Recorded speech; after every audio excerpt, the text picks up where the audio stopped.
신학을 공부하다 보면 신학의 여러 분야 중에 조직신학이라는 분야를 공부하게 됩니다.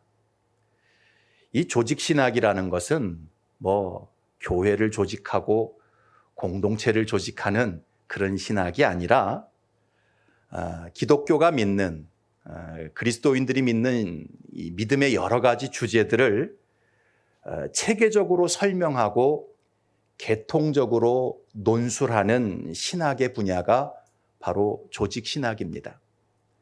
예를 들어서 하나님은 누구신가? 성부, 성자, 성령님은 어떤 일을 하시는가? 성삼위 하나님은 어떤 방식으로 존재하시는가? 이런 주제들을 성경을 통해서 진술하는 학문이 바로 조직신학, 그 중에서도 신론이라고 하는 부분입니다. 예수님은 누구신가? 예수님은 이 땅에서 어떤 역사를 행하셨는가? 이게 기독론이죠. 이것도 조직신학의 한 분야예요.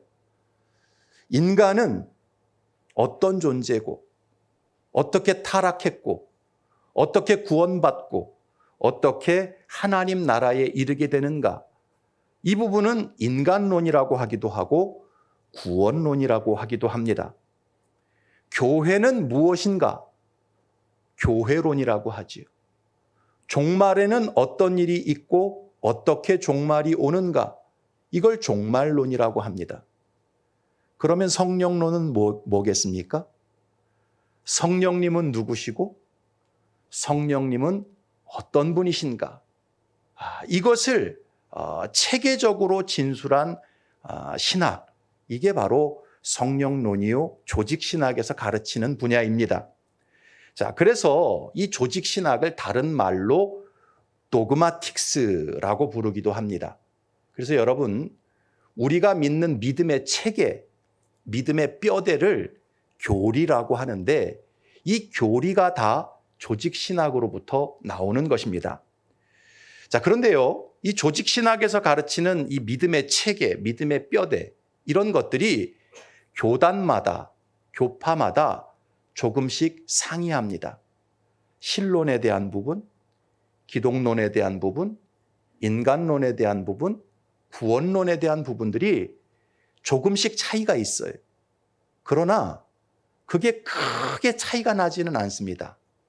왜냐하면 동일한 성경을 바탕으로 그 모든 믿음의 체계, 조직신학의 주제들이 나왔기 때문입니다.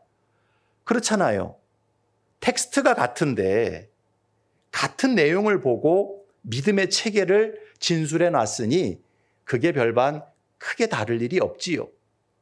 그런데 이 믿음의 체계 중에서, 조직신학의 주제 중에서 가장 견해 차이가 크고 그 스펙트럼이 넓은 분야가 바로 성령론과 종말론입니다. 기독교의 역사를 우리가 들여다보면 대부분의 이단이 바로 이 성령론에 대한 문제, 그리고 이 종말론에 대한 문제로부터 건강한 정통 신학에서 벗어난 이단, 교리를 가르치는 이단자들이 생겨나게 되었어요. 특별히 이 성령론이라는 것은 개인적인 체험의 바탕을 두고 있기 때문에 이 사람마다 의견이 분분할 수밖에 없는 거예요. 여러분, 내가 체험을 했다. 그러면 더 이상 설명이 필요 있어요? 없어요? 필요가 없는 거죠. 내가 체험했다는데 그걸 누가 반박을 하겠습니까? 자, 내가 체험한 것이 마치 전부인 것인 양 착각할 수 있기 때문에 이 성령론에 대한 오류가 많이 생길 수밖에 없는 것입니다. 자, 오랜만에 나오셔서 저렇게 핸드폰 벨이 울리면 박수를 쳐야 합니까? 말아야 합니까? 예, 박수는 일단 쳐드립시다. 왜 칩니까? 우리 전교인에게 아이스크림을 대접할 수 있는 기회를 우리 심인섭 권사님에게 드리겠습니다. 예. 자, 체험을 했다 그러면 그 체험은 자기 확신에 갇히는 그런 습성이 있기 때문에 다른 건 들으려 하지 않는 그런 오류가 있어요. 따라서 여러분, 이 성령에 대해서, 종말에 대해서 가르칠 때는 가르치는 사람이나 그것을 받아들이는 사람이나 신중해야 합니다. 여러분 꼭 기억하세요. 성령론에 대해서 누가 뭐라고 말을 할 때, 종말에 대해서 누가 뭐라고 말을 할 때 그걸 그냥 무분별하게 받아들여서도 안 되고요. 내 체험만 가지고 다 거부해서도 안 된다라는 것입니다. 체험을 한 사람도 신중해야 되고요. 체험을 못한 사람도 신중해야 합니다. 높은 마음을 품지 말고요. 겸손한 마음으로 이 성령론과 종말론에 대해서는 접근을 해야 돼요. 그래야만 우리의 신앙이 왜곡된 신앙으로 변질되지 않을 수 있는 것입니다. 여러분, 성령론이나 종말론에 대해서 내가 알고 체험한 것이 전부인 양 주장하게 되면 공동체에는 갈등과 분열이 일어날 수밖에 없어요. 반대로 무분별하게 야, 누가 체험했대? 누가 성령의 역사래? 그게 하나님이 하신 일이래? 말만 하면 다 받아들이고 다 맹종하게 되면 여러분, 건강한 삶의 열매를 맺지 못하게 되는 거예요. 결국 성령론이든 종말론이든 기준은 성경입니다. 따라합시다. 기준은 성경이다. 예. 그래서 성령론과 종말론에 대한 말씀을 들을 때는 성경이 가는 곳까지 따라가고 성경이 멈추는 곳에서 멈춰서야 합니다. 그러면 이 성령에 대한 믿음, 종말에 대한 믿음은 우리를 영적으로 참 부유하게 만들고 신앙을 성장하게 만드는 은혜의 방편이 되는 것입니다. 자, 오늘이 무슨 주일이에요? 성령 강림 주일입니다. 왜 강단이 저렇게 시펄겋하냐? 예, 우리 강단은 절기를 표현하는 강단입니다. 여러분 주보에 보면 빨간색으로 주보가 배너가 들어가 있지 않습니까? 그게 그냥 빨간색이 아니라 항상 우리 주보는 이 절기를 표현하는 거예요. 흰색 절기는 마땅히 표현하는 게 쉽지 않아서 파란색으로 대체해서 표현할 뿐입니다. 그래서 파란색 절기는 흰색 절기구나, 그렇게 이해를 하시면 되겠어요. 자, 아무튼 오늘 성령 강림 주일인데요. 이 성령 강림 주일이 있는 이 6월 한 달은요, 4주 동안 성령론에 대해서 오늘 주신 본문을 가지고 말씀을 전하고자 합니다. 자, 특별히 베드로가 고넬료 가정에서 복음을 전했을 때 오순절 성령 강림의 역사와 비슷한 역사가 그 고넬료 가정에서 일어났던 것을 볼 수가 있습니다. 그런데 오순절 성령 강림의 역사와 고넬료 가정에서 일어났던 성령의 역사가 비슷한 것 같은데 차이가 있어요. 뭔가 같은 것 같은데 다른 부분들이 있습니다. 여러 면에 차이가 있어요. 이것을 통해서 이 오순절 성령 강림의 역사, 그리고 고넬료 가정의 성령 강림의 역사, 그리고 오늘날의 성령 강림의 역사, 이것들을 비교하면서 성령님은 어떤 분이시고 어떻게 역사하시는 분인지 이 성경적인 성령의 역사에 대해서 말씀을 전하고자 합니다. 이 말씀을 통해서 삼위일체 하나님 중에 한 위격이신 성령님에 대한 바른 이해가 저와 여러분 안에 견고해질 수 있기를 축복합니다. 단편적인 현상이나 은사를 가지고 이게 성령의 역사냐 아니냐 옥신각신하는 그런 차원의 신앙이 아니라 성령님께서 궁극적으로 우리를 어떤 사람으로 이끌어가기를 원하시는지 그 방향성을 제대로 깨닫게 되기를 축복합니다. 자, 그렇다면 오늘 말씀을 통해서 성경적인 성령의 역사는 도대체 무엇인가? 총 5가지 토픽을 가지고 5가지 주제를 가지고 네 주간 말씀을 전하겠습니다. 첫 번째로 성경적인 성령의 역사, 그 첫 번째 주제는요, 따라합시다. 성령님은 언제나 하나님의 말씀과 함께 일하시고 하나님의 말씀을 확증하는 분이다. 예, 성령님 하면 우리는 나름대로 고정적인 어떤 관념이 있어요. 고정적인 이미지가 있습니다. 막 집단적으로 부르짖어 기도하고 막 사람들이 쓰러지고 막 은사가 나타나고 환자가 벌떡벌떡 일어나고, 자, 이런 것이 성령의 역사라고 하는, 누가 설명하지 않았지만 내 마음속에 고정된 이미지, 고정된 관념이 있다라는 거예요. 그러나 성경적인 성령의 역사는 무엇인가? 그 첫 번째가 이 성령님은 언제나 하나님의 말씀과 함께 일하시고 하나님의 말씀을 진리라는 것을 확증해 주시는 분이 성령님이라는 거예요. 오늘 44절 말씀 같이 한번 읽어봅시다. 시작. 베드로가 이 말을 할 때에 성령이 말씀 듣는 모든 사람에게 내려오시니. 자, 오늘 본문을 보게 되면 베드로가 고넬료 가정에서 예수 그리스도의 복음을 전하기 시작했을 때 성령이 말씀 듣는 모든 사람에게 내려왔다라고 기록하고 있어요. 여러분, 이것을 통해서 우리는 성령님이 어떤 분이시고 어떤 역사를 이루시는 분인지 분명하게 깨달을 수 있어요. 성령님은요, 절대로 하나님의 말씀과 떠나서 하나님의 말씀이 동떨어진 곳에서 홀로 역사하시는 분이 아니라는 거예요. 성령님은요, 하나님의 말씀과 분리되어 생각할 수 없는 분이십니다.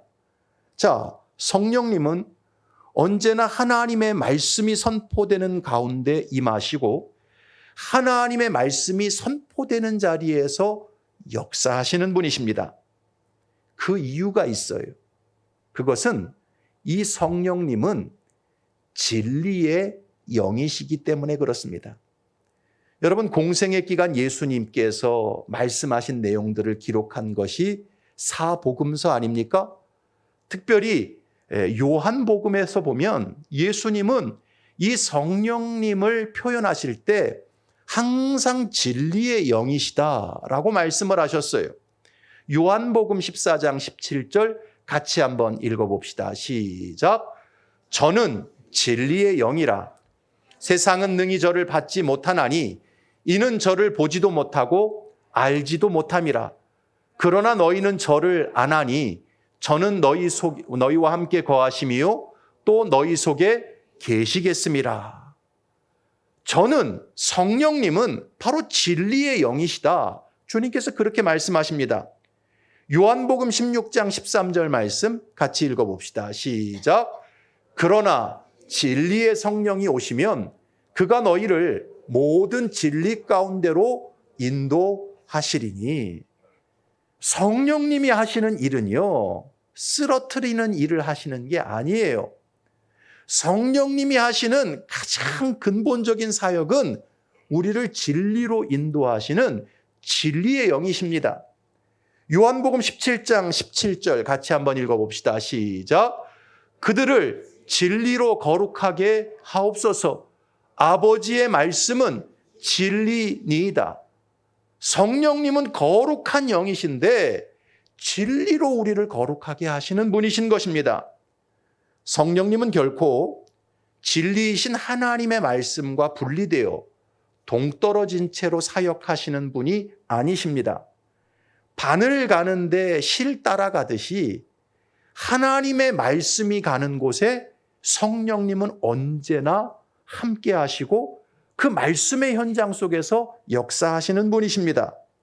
그 말씀이 선포되는 자리에서 성령님은 그 말씀이 믿어지도록, 깨달아지도록 우리의 지각을 열 뿐만 아니라 우리의 감성을 감화, 감동하시는 분이십니다. 할렐루야.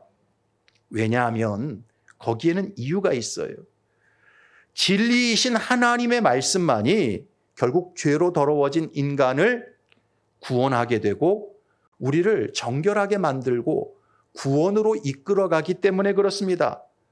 따라서 성령님께서 하시는 가장 중요한 역사는 이 하나님의 말씀을 증거하게 만드시고 확증하게 만드시고 그 말씀을 믿고 행할 수 있는 능력을 부어주시는 역사가 바로 이 성령님의 역사인 거예요.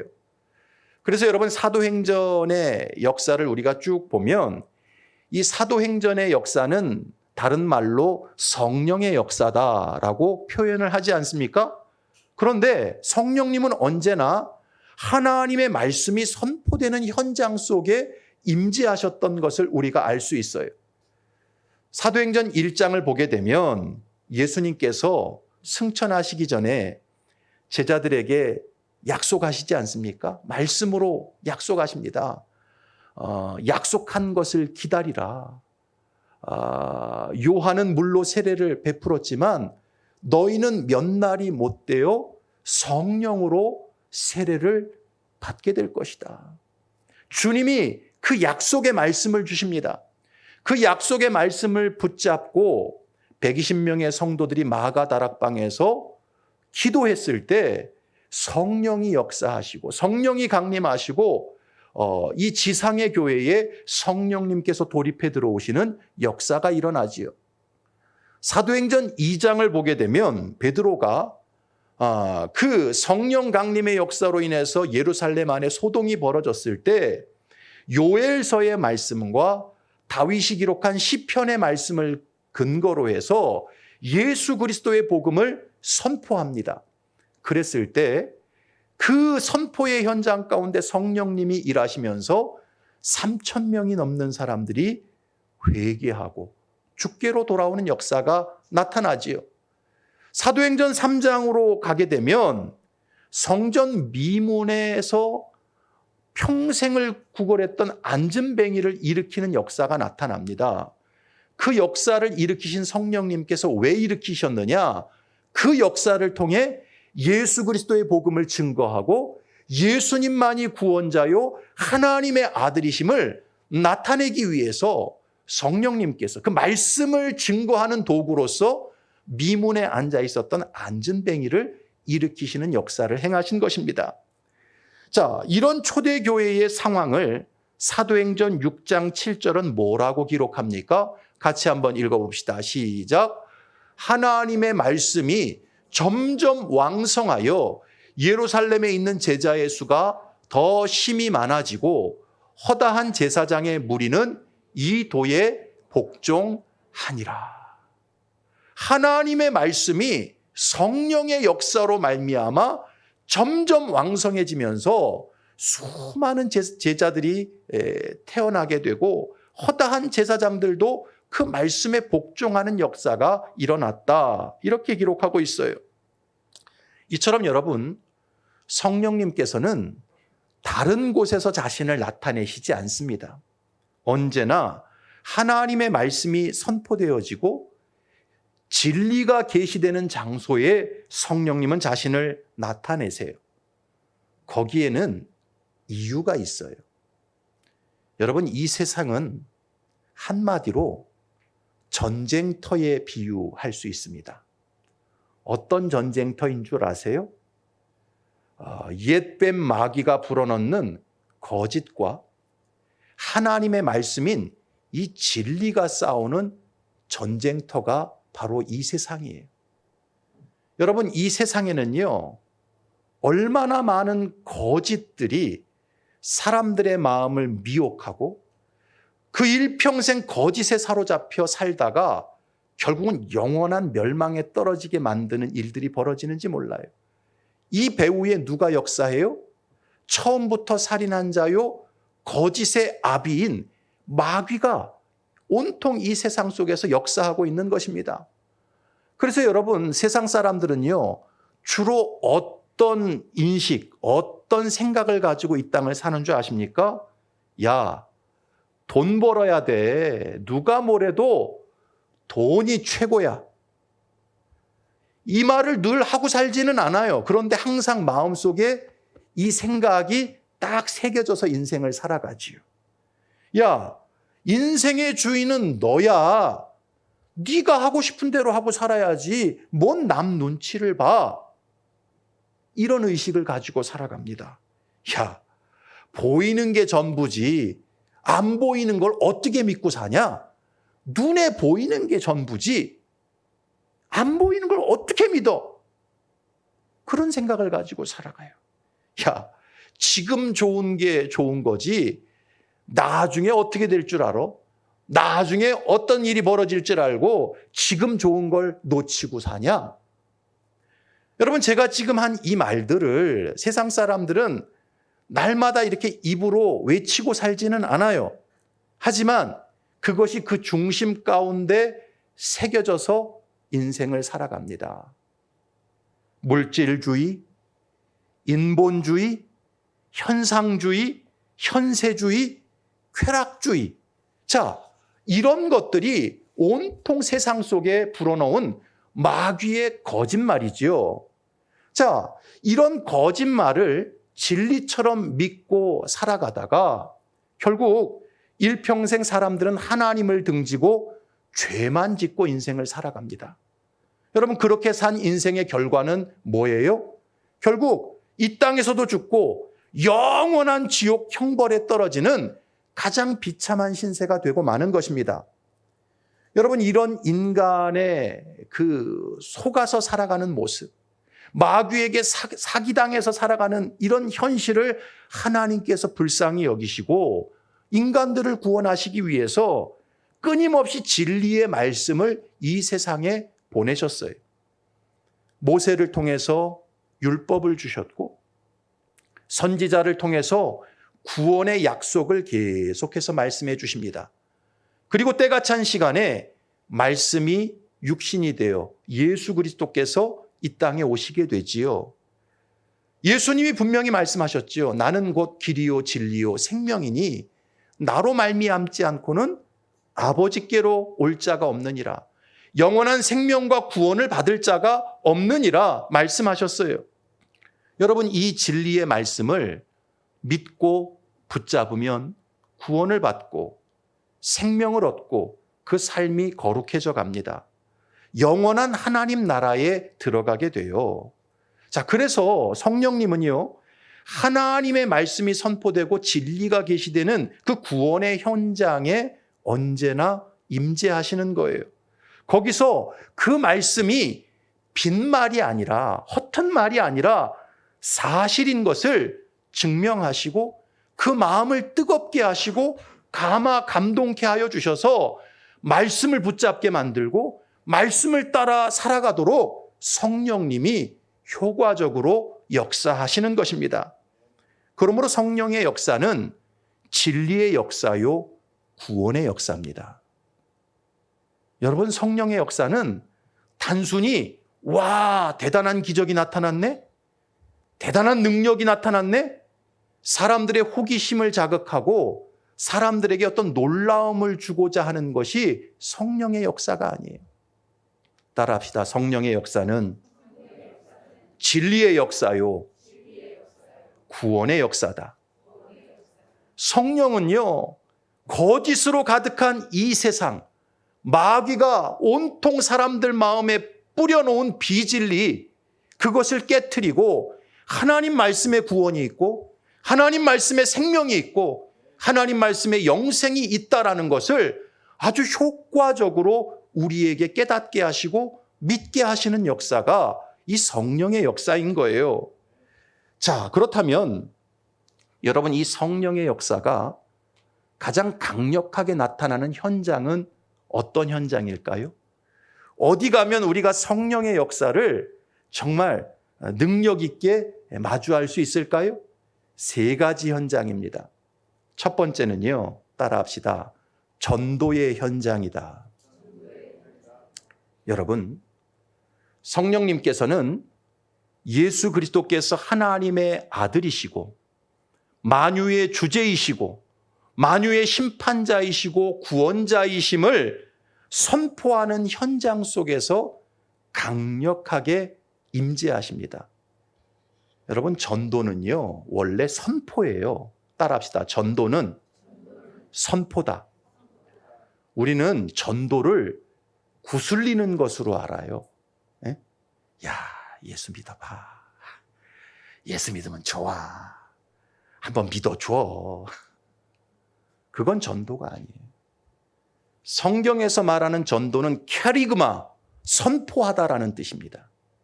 그러니까 여러분, 전도는요, 왕의 명령을 받은 그 종사관이 어명이요 하고 선포하듯이 선포하는 게 전도예요. 그러니까 성령님은 어떤 현장 속에 임하시냐 하면 예수 그리스도가 하나님의 아들이십니다. 예수 그리스도가 만유의 주제이시고 만유를 심판하시는 심판자요, 우리를 구원하시는 유일한 구원자이십니다.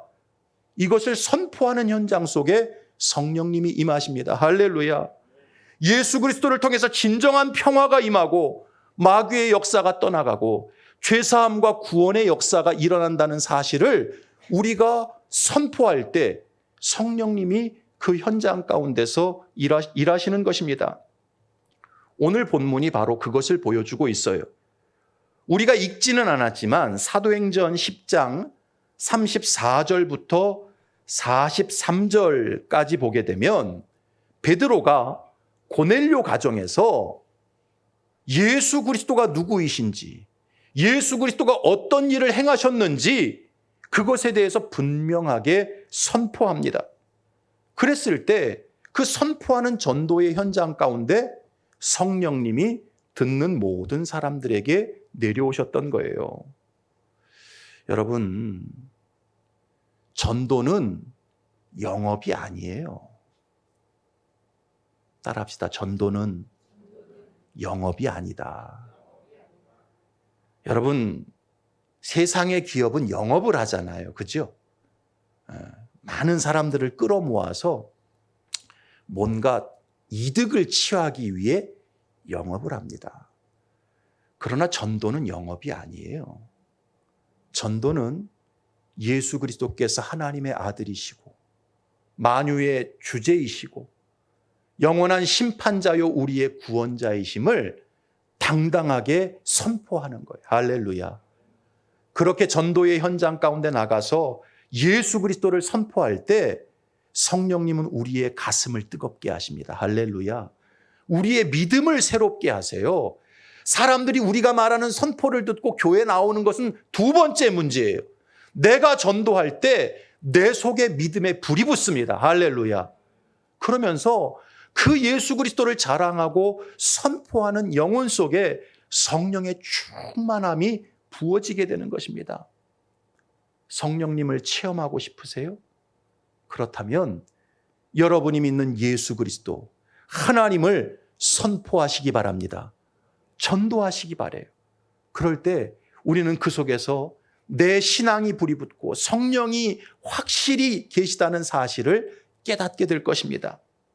두 번째는요, 성령님께서 나타나는 현장은 성경을 읽고 묵상하고 연구하고 암송하는 현장 가운데 성령님이 임재하십니다. 여러분, 이 성경책은요, 하나님께서 인간을 구원하시기 위해 이 땅에 보내신 유일한 계시의 책입니다.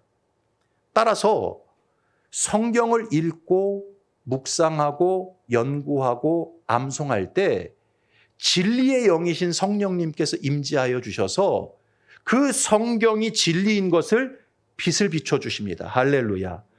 우리의 어두운 눈을 밝혀주실 뿐만 아니라 이 성경을 읽고 묵상하고 연구하고 암송하는 가운데 성령님이 내면에 진리를 조명해 주세요. 할렐루야. 제가 신학교 다닐 때 제 기숙사에서 같이 생활을 했던 선배 목사님이 저기 경상도 어느 교회로 부임을 해서 가게 되었어요. 경상도에 가서 목회를 하려고 하니까 이 어떻게 목회를 해야 되나 기도하는데, 여러분 그 경상도 사람들은 이게 욕이라고 할 수 있는데 이 문디 자식들 그러잖아요. 근데 그 문디 자식이라는 게 문동이라는 말에서 나온 단어랍니다. 문동이. 글얼문 아이동. 그러니까 글을 읽는 아이를 문동이라 그러는데, 그 문동이를 사투리로 표현하면 이 문디 자식. 이제 그렇게 표현을 한다는 거예요. 그래서 기도하는 중에 이 경상도 땅에서 어떻게 사역을 해야 되겠나? 내가 섬기는 이 교회 성도들을 영적인 문동이들로 만들어야 되겠다. 그래가지고 부임해서요, 다른 사역은 전혀 안 하고요, 성경을 통독하고 성경을 암송하고 성경을 필사하는 사역만 했대요. 여러분 이게 말이 쉽지 쉬운 일이 아니죠. 예? 성경을 계속 통독합니다. 암송합니다. 그리고 성경을 써요. 그러니까 교인들이 좋아라 하겠어요? 안 좋아하겠어요? 예. 이렇게 거룩한 일을 하는데 대부분의 사람들은 그런 거 싫어하잖아요. 별로 호응을 안 하고요, 한 10% 정도의 성도들만 따라오더라는 거예요. 그래서 그 성도들을 데리고 계속 통독을 시키고 암송을 시키고 필사를 시켰는데, 그렇게 3개월, 그렇게 6개월, 그렇게 1년이 지나가면서부터 놀라운 성령의 역사가 일어나더라는 거예요. 성경을 암송하고 통독하다가 방언이 터져버리는 거예요. 성경을 붙잡고 필사하고 그러다가 암병이 나아버리는 거예요. 하루 종일 성경 암송하고 성경 통독하고 성경 필사하다가 밤에 잠을 자면 꿈속에서 예수님을 만나게 되는 거예요. 이런 역사가 일어나면서 교회가 들썩들썩해지고 만 거죠. 여러분, 왜 그런 역사가 일어났을까요? 성령님이 진리의 영이시기 때문에 그래요. 하나님의 말씀을 읽고 묵상하고 연구하고 암송하는 그 현장 속에서 성령님이 너가 읽고 너가 묵상하고 너가 연구하고 너가 암송하는 그 말씀이 진리인 것을 성령의 역사로, 능력으로 나타내 주시는 거예요. 여러분, 두레교회의 원로 목사님이었던 김진홍 목사님 잘 아시지요? 이분이 언제 성령님을 만나게 됐냐 하면, 목회할 때 성령님을 만난 게 아니에요. 목회할 때는요, 넉마주의 한다고, 빈민 목회한다고요, 맨날 이렇게 쓰레기 줍고 다니는 사람들하고 막걸리 마시고 그 사람들한테 복음 전한다고 1년이 가도 성경 한 번을 제대로 읽어본 적이 없대요. 그러다가 이분이 빈민들 대상으로 목회하고 넉마주의 목회하다 보니까 박정희 대통령한테 잘못 밑보인 거지요. 그래서 1974년도 긴급조치 1호 명령에 의해서 이분이 구치소에 수감이 됩니다. 그리고는요, 15년형을 언도받게 돼요. 그러니까 사회 불순분자라는 거죠. 응? 가난한 사람들하고 맨날 모여서 세상 원망이나 하고 비난이나 하고 뭐 그런다고 이제 불순 세력으로 이제 정죄가 돼서 15년형을 받았어요. 그러니 여러분, 목사가 감옥에 들어가서 할 일이 뭐가 있겠어요? 야, 그동안 읽지 못했던 성경이나 읽자 그러고서 월요일 아침부터 성경을 펼쳐서 읽어서 딱 토요일 오전 되니까 창세기부터 계시록까지 일독을 하게 되더라는 거예요. 그렇게 한 주 딱 일독하고 나는데 회개가 되더래요. 야, 일주일이면 이 성경 한번 읽는 걸 1년 내내 넉마주의 목회하고 빈민 목회한다고 한 번도 제대로 읽지 않았으니 얼마나 내가 가짜 목사였나, 그런 생각을 하고요, 그 다음 주도 또 읽었어요. 15년형을 언도받았으니까 15년형 만기를 채우면 성경 몇 번은 읽어요? 1년에 52번. 15년 곱하기 52 하면 한 780번, 한 800번 가까이는 읽겠다는 생각이 들더래요. 그래가지고 2주 읽고, 3번째 주 읽고, 5번째 주 읽고, 5번 읽고 6번째 이제 예레미야서를 읽어가는데 그때 이 예레미야서의 성경 말씀이 그냥 책인데 읽는 순간 활자가 살아서 움직이기 시작을 하더라는 거예요. 그 말씀이 불이 되어서 자기 심령을 불지르기 시작을 하더라는 거예요. 그렇게 말씀을 통독하다가 거기서 불 받고 성령 체험하고 이분이 진짜 하나님 말씀대로 목회하는 목사로 거기서 변화가 된 것입니다. 여러분, 꼭 기억하세요. 성경을 멀리하는 사람은 절대로 성령의 역사를 체험하지 못합니다. 성경을 늘 사모하고 읽고 묵상하고 연구하고 암송하는 사람에게 성령님이 임하셔서 우리에게 감화 감동을 주시고 이 진리의 말씀이 영원한 생명인 것을 깨닫게 하시는 것입니다. 할렐루야. 그러므로 여러분, 늘 하나님 말씀을 읽기를 사모하실 수 있기를 바랍니다. 하나님 말씀을 묵상하고 암송하기를 즐거워하시기 바랍니다. 마지막 3번째로 이 성령님께서 강력하게 임하시는 현장은 어디냐? 바로 설교의 현장입니다. 설교의 현장. 여러분, 설교가 뭡니까?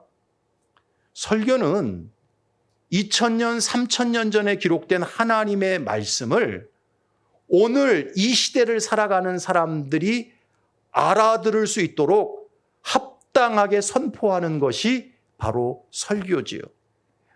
그 설교의 현장 가운데 성령님이 임하시는 거예요. 여러분, 성경, 이것을 텍스트라 그러죠. 성경 텍스트는 변합니까? 안 변합니까? 안 변하죠. 성경의 근본 정신이라는 것은 시대를 관통해서 항상 동일합니다. 그러나 성경을 읽는 사람들의 컨텍스트, 상황, 환경은 변해요, 안 변해요? 늘 변하죠. 2000년 전의 사람들의 생활과 오늘 이 시대의 사람들의 생활이 같습니까? 틀립니까? 완전히 다르죠. 그렇기 때문에 이 3000년 전에 기록된 구약 성경이 오늘 이 시대에 무슨 의미인지, 2000년 전 예수님이 갈릴리 땅을 거니시면서 말씀하셨던 그 명령이 오늘 이 시대에 무슨 명령인지 그 성경의 근본 정신을 훼손하지 않으면서 우리가 이해할 수 있는 말씀으로 선포해야 합니다. 할렐루야. 이게 바로 설교예요. 그래서 설교는요, 컨텍스트적인 요소들은 벗겨냅니다. 2000년 전, 3000년 전 기록된 성경의 상황들을 그대로 벗겨내서 그 근본 정신을 가지고 와서 오늘날의 상황 속에 그 근본 정신을 입히는 작업이 설교예요. 그래서 성령님은 지금도 이 하나님의 말씀을 바르게 해석하고 바르게 선포하고 바르게 적용하는 그 현장 속에 임하시는 거예요. 그래서 설교를 듣다가 인생의 궁극적인 의미와 구원의 길을 찾게 되는 것입니다. 할렐루야. 저기 울산대학교에 가면 이정훈 교수라는 분이 있어요. 들어보셨을 거예요. 기독교 방송에도 많이 나오는 분이십니다. 이분이 법학과 교수예요. 그런데 이분은요, 어릴 때부터 불교에 심취했던 분입니다. 그래서 초등학교 때 이미 반야, 심경, 해설서 뭐 이런 거 읽고 다녔대요. 그러니까 불심이 특심했던 사람이었지요. 그래서 대학도 동국대학교로 들어갑니다. 그래서 대학교 2학년 다닐 때 승려가 되기로 결심을 하고 머리를 깎았답니다. 자, 그런데요, 이 불교에 대한 어떤 경전들을 읽고 연구할수록 이 삶의 근원적인 문제에 대한 답을 찾지 못하겠더라는 거예요. 여러분, 사실 불교는 종교가 아니라 철학이잖아요. 공, 허. 그게 불교 철학의 핵심 아니겠습니까? 내가 도대체 어디로부터 와서 왜 인생을 살고 어디로 가는 존재인지에 대한 답을 전혀 못 찾겠더라는 거예요.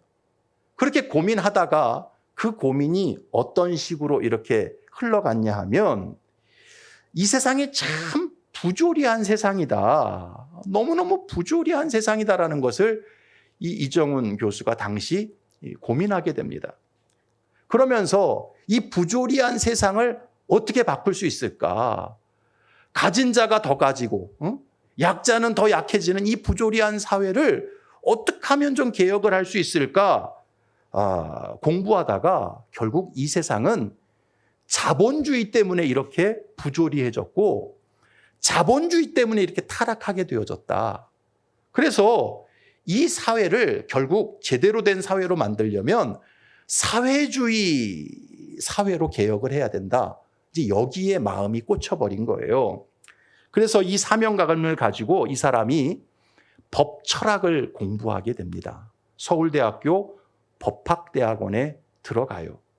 그래서 법학대학원을 졸업한 다음에 군대는 자기가 동국대를 나왔으니까 군승으로 기독교에는 군목이 있고 절에는 군승이 있잖아요. 신부가 있고 군승으로 가서요. 군대의 법당도 아주 많이 졌대요. 그리고 나서 제대한 이후에는 진짜 승려가 되기보다는 내가 학승이 되어야 되겠다. 가르치고 배우는 승려가 되어야 되겠다. 그리고서는 환속을 해버려요. 자, 그리고 나서는요. 사회주의가 다스리는 사회로 이 세상을 개혁하기 위해서 이 사람이 종자연이라는 단체를 결성합니다. 종교자유정책연구원, 이게 종자연이에요. 이것을 만든 근본 이유는요. 교회를 없앨 목적으로 이 종자연이라는 그룹을 만든 거예요. 이 사람이 법철학을 연구하고 사회의 부조리를 연구하다 보니까 이 사회주의 세상을 만드는 데 있어서 가장 걸림돌이 되는 집단이 바로 교회더라는 거예요. 교회 때문에 이 세상이 사회주의로 못 넘어가는 걸림돌이 되더라는 거예요. 그래서 이 한국 교회를 사람들에게 부정적인 시각을 입히는 작업들을 하기 시작을 해요. 한국 교회가 너무 편향되어 있다. 한국 교회가 되게 이기주의적인 집단이다. 이런 이미지를 만드는 일에 이 종자연이라는 단체가 막 어마어마한 일을 하기 시작을 하는 거지요. 이 사람이 얼마나 지독한 사람이냐 하면 이 교회를 없애기 위해서는 교회의 신학이 주축가 되었던 사람들의 책을 읽어야 된다. 그래서 존 칼빈의 책들을 다 읽고요. 칼바르트의 신학 서적을 다 읽습니다. 이 인간들을 어떻게 망해야 할까? 망쳐야 할까? 이 일념으로 그렇게 공부를 하는 거예요. 그러니까 여러분, 이 사람이 한 대표적인 몇 가지 일들이 있어요. 여러분, 예전에 경부고속도로 가다 보면 큰 간판에 Jesus love you라고 써 있는 간판 보였죠? 그 고려은단에서 세운 간판이었는데 요즘 다시 보이는데 몇 년 동안 안 보였던 적이 있어요. 왜 안 보였는 줄 아세요? 이 이정훈 교수의 작품이에요. 그 종자연이라는 그 단체를 통해서 압력을 넣은 거죠. 이거 종교 편향이다. 대한민국의 종교가 기독교뿐이냐?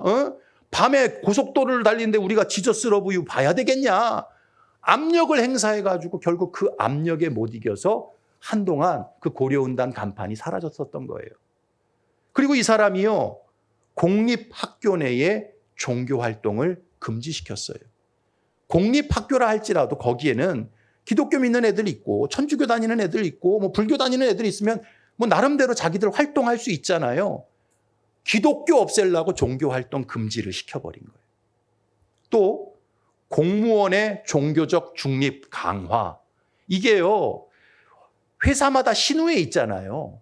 공무원들 중에도 신우회 있잖아요. 너희들은 안 돼. 공무원이면서 왜 종교적으로 중립을 유지해야 되지? 왜 신우회 같은 거 활동해? 그거 하면 안 돼. 이거를 폐지시켜버린 거예요. 그리고 여러분 6월 1일 날 우리가 지방선거 했잖아요. 예전에는요 큰 교회들이 다 투표소였어요. 기억하세요? 예전에는 투표하라고 하면 교회가 사람들 모이는 중심에 있었기 때문에 교회 1층에다가 투표소 만들어서 거기서 투표했었거든요. 근데 이 사람이요 그게 꼴 보기 싫은 거예요. 안 믿는 사람이 어찌됐든 교회 한번 땅을 밟다 보면 저것들이 교인이 될 수 있을 가능성이 높아지기 때문에 교회 안에는 투표소 설치하면 안 된다. 그래가지고 교회에서 투표소 설치하는 걸 이 종자연이 다 폐지를 시켜버린 거예요. 자, 얼마나 악랄한 사람입니까? 이 사람이요, 그 종자연 활동을 하면서 집에 들어가면 늘 기독교 TV를 틀어놓고 설교 말씀을 들었대요. 목사님 설교를 들으면서 목꼬투리 잡을 거 없나?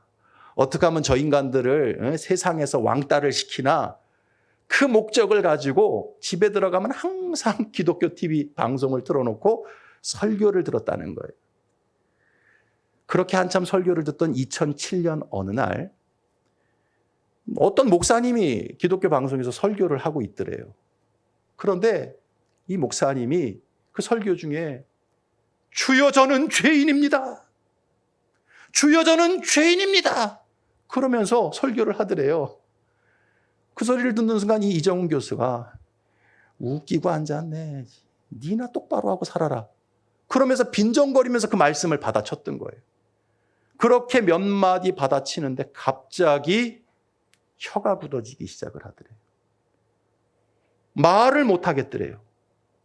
온몸이 마비가 되면서 그냥 머리끝부터 발끝까지 전류가 자기를 감싸는 것 같은 느낌을 받게 되었답니다. 그리고서는 그 자리에서 꼬꾸러졌는데 그다음부터 자신의 모습이 보이기 시작을 하더래요. 자기 안에 얼마나 죄가 가득 차 있고 자기가 얼마나 죄인인지 그 순간에 그 마비가 된 상태에서 그러니까 영적으로 이게 딱 하나님 성령님께서 역사하신 거죠. 크게 보여버린 거예요. 그 순간 입에서 어떤 말이 튀어나왔냐면 하나님 소리가 튀어나오더라는 거예요.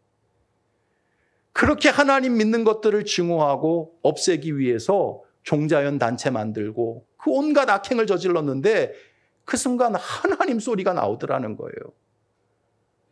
사도 바울이 다메섹 도상에서 회심하듯이 그렇게 그 순간 이 사람이 회심을 하게 되어집니다. 하나님이 진짜 세상의 창조주요 구원자이신 것을 누가 가르치지 않았는데 순간적으로 그것을 깨닫게 되어졌답니다. 그 이후에 이 이정훈 교수의 삶은 180도 달라져 버리게 됩니다. 지금 이 사람은요, 사도 바울 같은 사람이 되어서요, 예수님을 핍박하던 사람이 이제는 예수님을 증거하고 다녀요.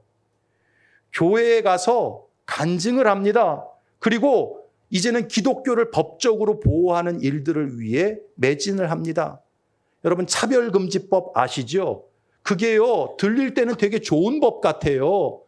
동성애자들 차별하지 말자는 법이에요. 동성애 합법화하자는 법이 차별금지법이거든요. 이거는 절대 안 된다. 이 차별금지법 제정을 막는 일에 여러분 최선을 다해서 지금 이분이 활동을 하고 있어요. 여러분, 하나님의 말씀이 선포되는 자리에는 지금도 성령님이 임재하시고 역사하십니다. 할렐루야. 따라서 여러분, 우리가 성령을 만나고 성령으로 충만해지기를 원한다면 말씀 듣는 자리를 사모해야 합니다. 할렐루야. 놀러 가는 데만 사모하지 말고 말씀 듣는 자리로 사모하며 달려나와야 합니다.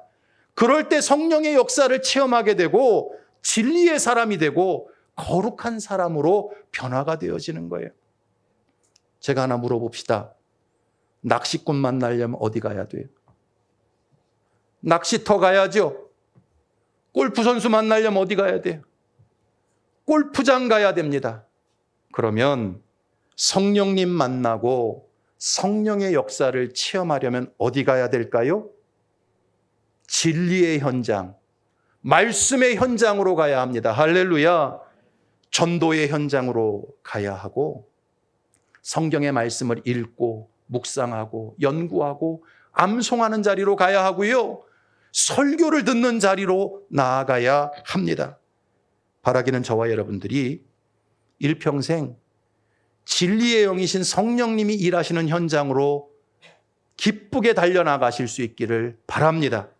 그래서 성령님 만나고 진리의 사람 되고 거룩한 사람으로 변화되는 역사가 있기를 주님의 이름으로 축원합니다.